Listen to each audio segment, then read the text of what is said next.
اپنی گفتگو کا آغاز ایک درود پاک کی فضیلت سے کرتا ہوں، جو درود کی فضیلت بھی ہے اور حضرت مولا مشکل کشا علی المرتضیٰ رضی اللہ تعالیٰ عنہ کی کرامت بھی ہے۔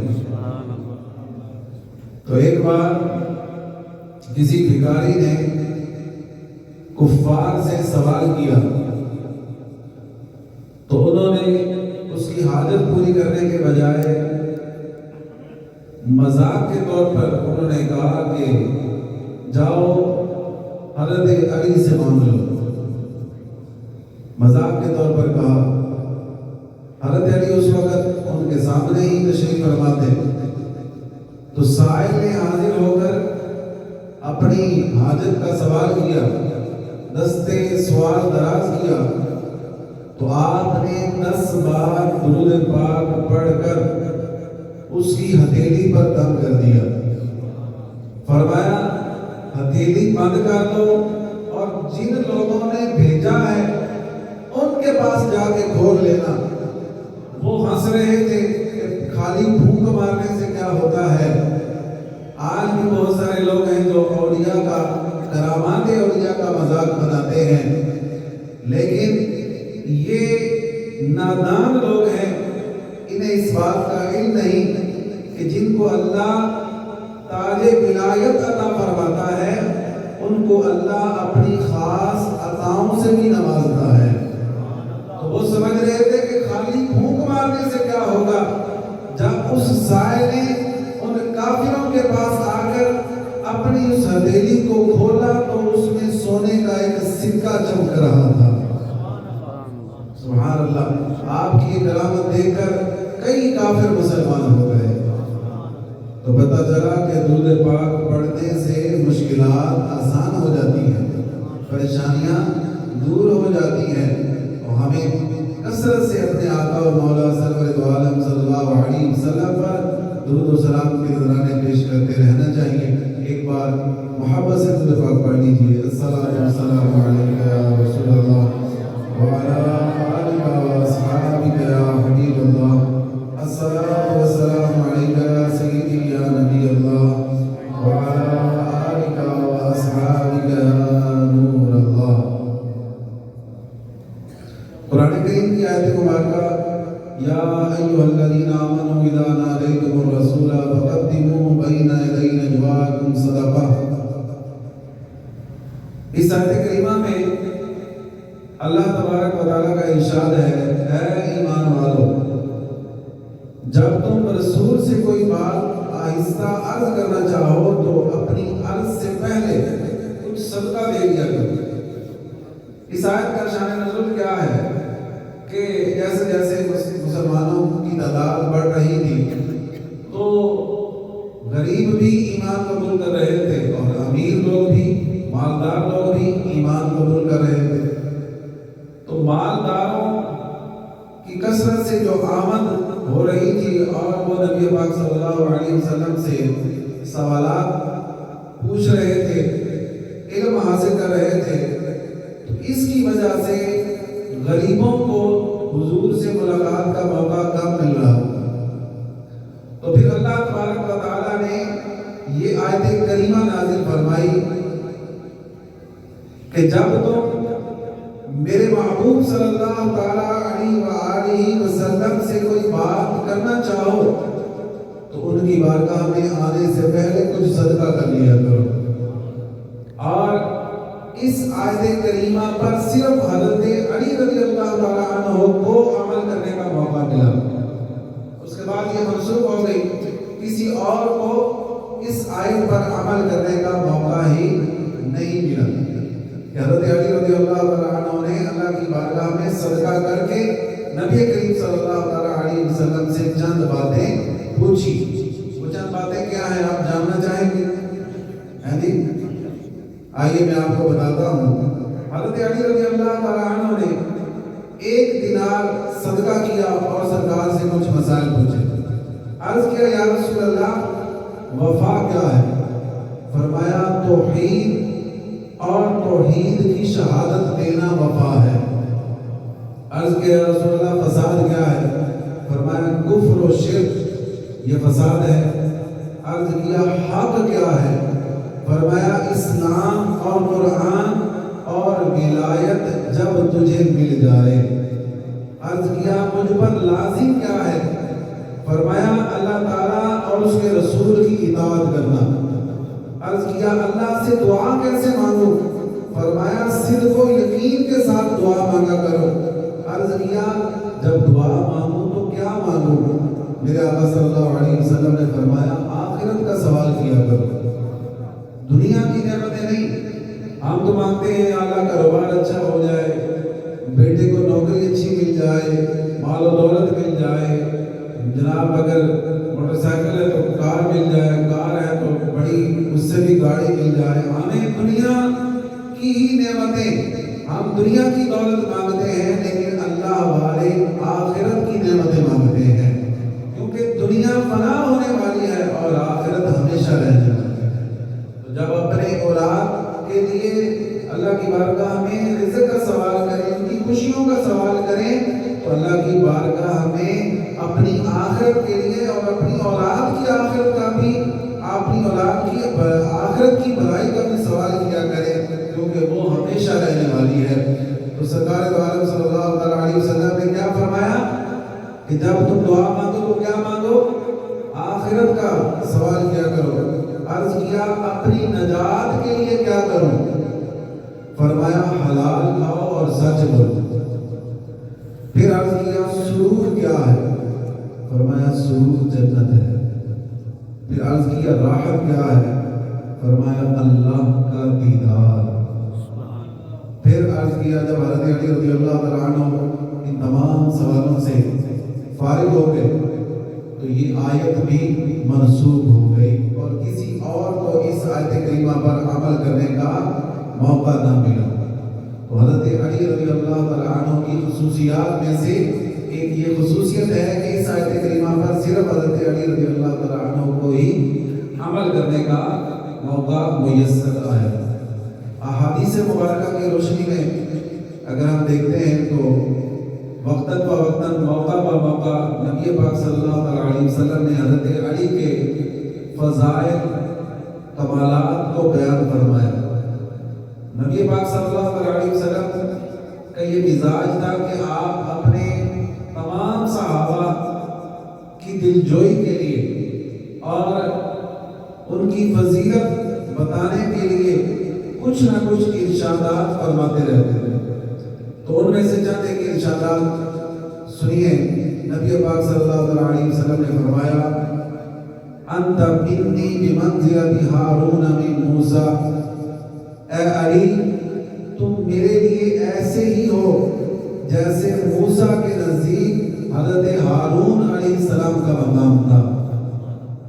الا انہ لا نبی بعدی، مگر میرے بعد کوئی نبی نہیں ہوگا، کیونکہ حضرت ہارون تو نبی تھے لیکن میرے آقا سرور دو عالم صلی اللہ علیہ وسلم کو اللہ نے ختم نبوت کا تاج عطا فرمایا ہے۔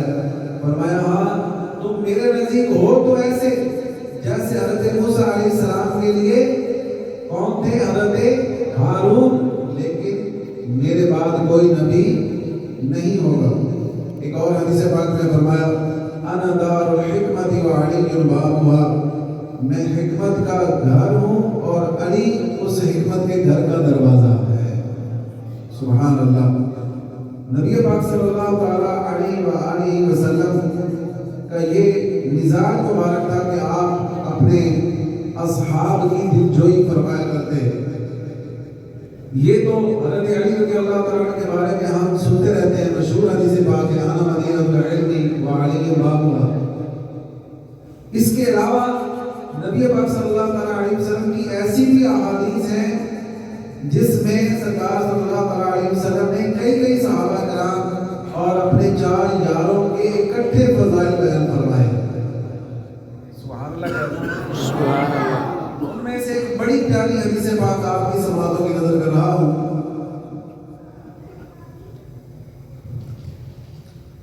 حضرت سیدنا عبداللہ بن مسعود رضی اللہ تعالیٰ عنہ سے مروی ہے کہ سرکار دو عالم صلی اللہ علیہ وسلم کا فرمان عالی شان ہے انا مدینۃ العلم وابو بکر اساسها وعمر حيطانها وعثمان سقفها وعلی بابها.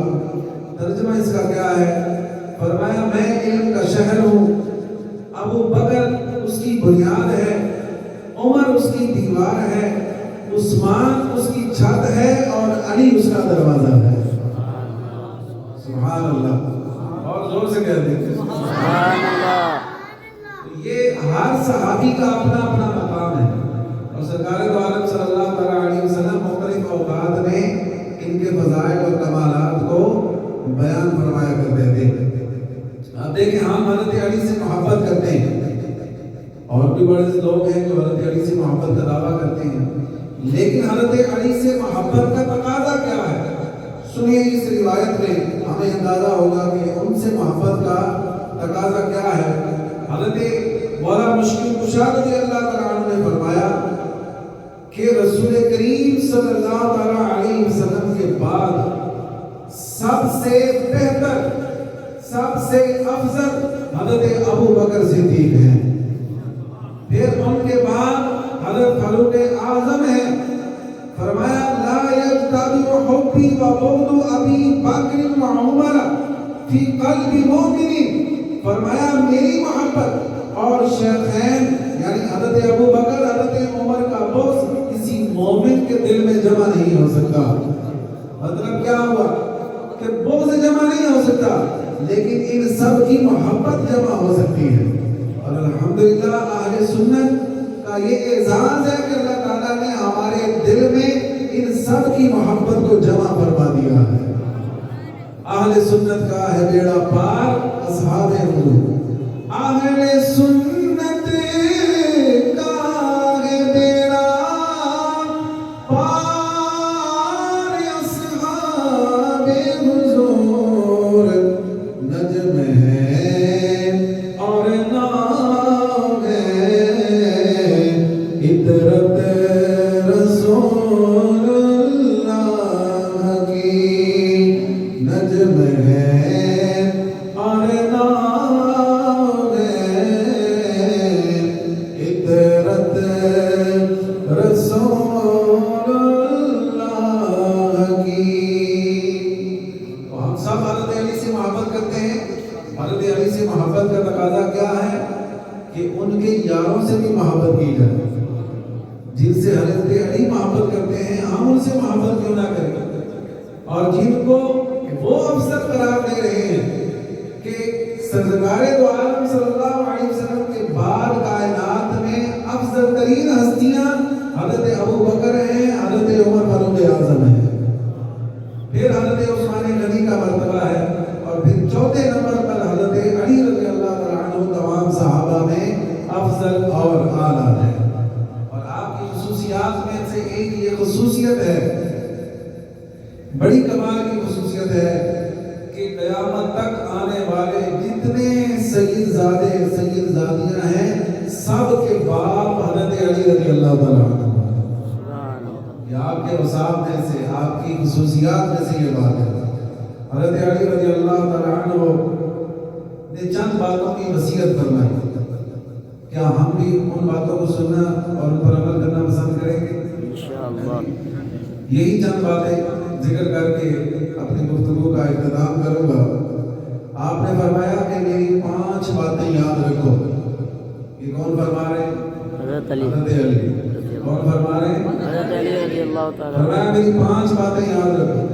فرمایا اور یہ ایسی عمدہ اور نایاب باتیں ہیں، اگر تم اونٹوں پر سوار ہو کر انہیں تلاش کرنے نکلو گے تو اونٹ تھک جائیں گے، لیکن یہ باتیں نہیں ملیں گی. ایسی قیمتی باتیں. لیکن ہم کیونکہ دنیا کے مت والے ہیں تو ہمیں دنیا کے فائدے کی باتیں تو عزیز ہیں، آخرت کے فائدے کی باتیں ہم ان کو کوئی اہمیت دینے کے لیے تیار نہیں. ہمارا ایک قوم کا، پوری قوم کا مزاج بن چکا ہے الا ماشاءاللہ. لیکن بڑے نیک لوگ بھی ہیں، بڑے متقی لوگ بھی ہیں، بڑے بڑے عاشقان مصطفیٰ ایسے ہیں کہ جو ڈھونڈ کر باتیں ان پر عمل کرنے کی کوشش کرتے ہیں. تو یقیناً آپ میں بھی، آپ اللہ کے پسندیدہ ہیں تو مسجد میں آئے ہوئے ہیں. ٹھیک ہے، اللہ تعالیٰ ہم سب پر رحمت کی نظر فرمائے۔ فرمایا اونٹوں پر سوار ہو کر انہیں ڈھونڈنے نکلو گے تو یہ باتیں تمہیں نہیں ملیں گی، اونٹ تھک جائیں گے لیکن یہ باتیں نہیں ملیں گی۔ باتیں کیا ہیں؟ پہلی بات فرمایا بندے کو چاہیے کہ صرف اپنے رب سے امید رکھے۔ پہلی بات کیا ہے؟ بندے کو چاہیے کہ صرف اپنے رب سے امید رکھے۔ اگر آپ دیکھیں نا کہ ہماری زندگی میں جتنے ہمیں دکھ ہیں ان میں سے آدھے دکھ ہمیں ان وجوہات کی بنا پر ہوں گے کہ ہم نے کسی سے امید رکھی تھی، وہ امید ٹوٹ گئی تو ہم رنجیدہ ہو جاتے ہیں، ہم پریشان ہو جاتے ہیں، یار میں نے فلاں سے بڑی امید رکھی ہوئی تھی، اس نے میرا مان نہیں رکھا۔ تو امید کس سے رکھنی چاہیے؟ اللہ سے رکھنی چاہیے۔ اور جو لوگ اللہ سے امید رکھتے ہیں ان کے بارے میں رب فرماتا ہے لا تقنطوا من رحمت اللہ، رب کی رحمت سے مایوس نہیں ہونا۔ اللہ تعالیٰ اپنی رحمت سے کسی کو مایوس نہیں فرماتا، اس کے علاوہ بندوں سے امید نہیں رکھنی چاہیے۔ دوسری بات فرمایا اپنے گناہوں کی وجہ سے ڈرتے رہا کرو، اپنے گناہوں کی وجہ سے۔ اب ڈرنا تو دور کی بات ہے، ہمیں تو گناہ یاد بھی نہیں ہوتے، اور دن رات گناہوں میں گزارنے کے باوجود ہم اپنے آپ کو نیک، متقی اور پارسا سمجھتے ہیں اور خود اپنے فضائل بیان کرتے ہیں، لوگوں کو بتاتے ہیں کہ جناب میرے اندر یہ کمال ہے، میرے اندر یہ خوبی ہے۔ حالانکہ ہونا کیا چاہیے کہ ہمیں اپنے گناہوں کی وجہ سے اللہ سے ڈرتے رہنا چاہیے۔ تیسری بات فرمایا جاہل علم کے بارے میں سوال کرنے سے نہ شرمائے۔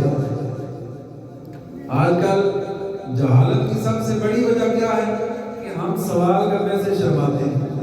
نوجوانوں کو اگر آپ دیکھیں تو پاکی ناپاکی کے مسائل ان کو نہیں آتے، سیکھتے کیوں نہیں؟ شرم آتی۔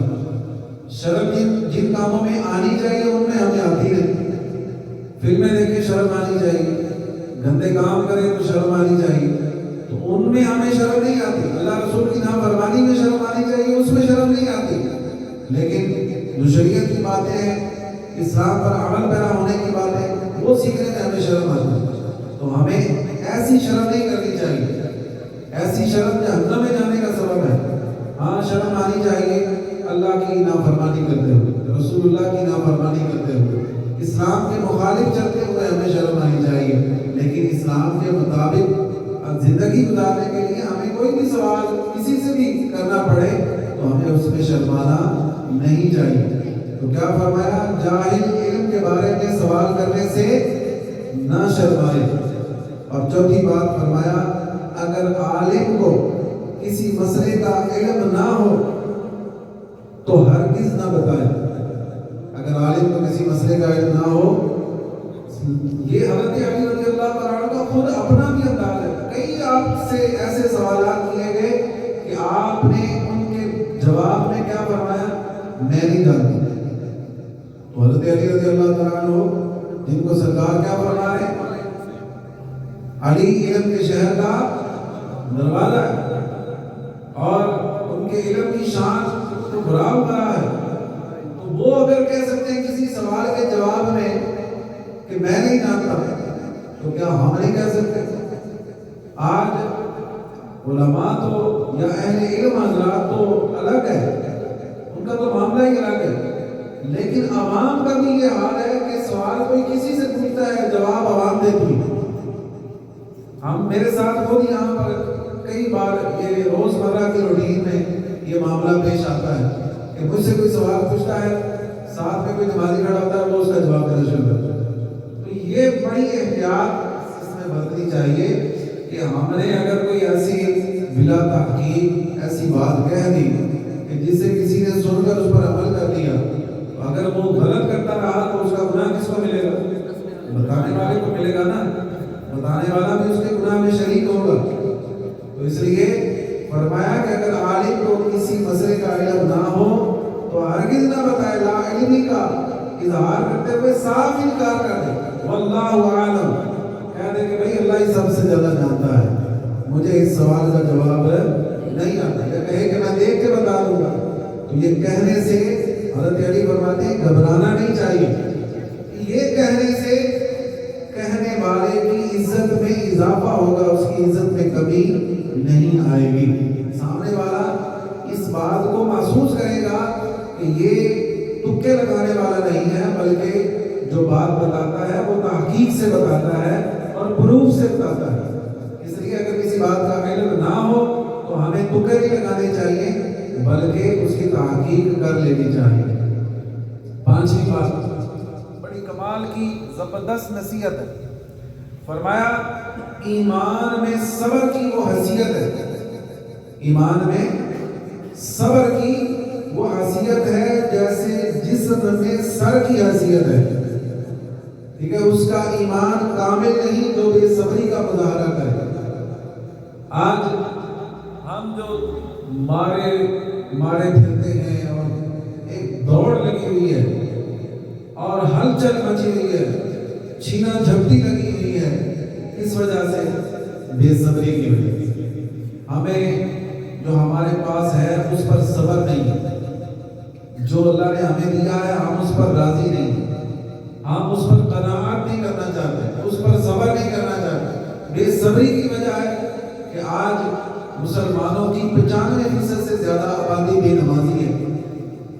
بے صبری کی وجہ ہے کہ آج مسلمانوں کی اکثریت تلاوت قرآن سے دور ہے, شرعی مسائل سے لا علم ہے اور شعور سے عاری ہو چکی ہے ہماری قوم. پتہ ہی نہیں ہے بدی کیا ہے, نیکی کیا ہے, کس سے بچنا ہے, کس کو اختیار کرنا ہے, کس راستے پر چلنا ہے. ایک مطلب عجیب جنگل کا ماحول بن چکا ہے. تو یہ کیا, اس کا پیچھے بنیاد کیا ہے؟ بے صبری. اگر ہم صبر کو اختیار کریں اور جو اللہ نے ہمیں دیا ہے, ہماری قسمت میں لکھ دیا ہے, ہم اس پر راضی ہو جائیں, قناعت کر لیں, تو یقین مانیں ساری پریشانیاں ختم ہو جائیں گی, مسئلے ختم ہو جائیں گے اور طرح طرح کی یہ خرابیاں ختم ہو جائیں گی, معاشرہ برائیوں سے پاک ہو جائے گا اگر ہمیں صبر آ جائے, اگر ہمارے اندر صبر آ جائے. اللہ تعالیٰ حضرت علی رضی اللہ تعالیٰ عنہ کی ان زبردست نصیحتوں پر ہمیں عمل کرنے کی توفیق عطا فرمائے. آخر دعوانا الحمد للہ رب العالمین.